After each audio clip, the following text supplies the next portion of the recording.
मलाई धेरैजनाले क्वेसन गर्नुहुन्छ कि हजुरको साँच्चीकै विवाह भएर पनि डिभोर्सी हो र भनेर।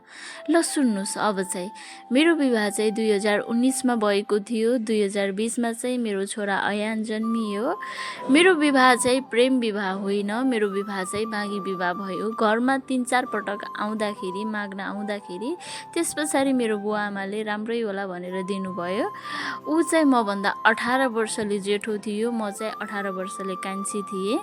तैपनि उसले मलाई राम्रोसँग सम्हालेर राख्न जानेन, किन भनेपछि 2-4 महिनामै उसको वातावरण, उसको होइन बानी बेहोरा परिवर्तन भयो। त्यस पछाडि चाहिँ सानो सानो कुरामा हात उठाउने, हान्ने, होइन शङ्खाहरू गर्ने त्यस्तो कुराहरू देखिसकेपछि चाहिँ मैले सहन नसकेपछि चाहिँ ऊ मभन्दा 18 वर्ष जेठो भए पनि उसको बुद्धि भने 5 पैसाको पनि थिएन। अनि नसाहरू त्यस्तै गर्थ्यो। त्यस पछाडि चाहिँ मैले हरेक कुराहरू सहँदै गएँ।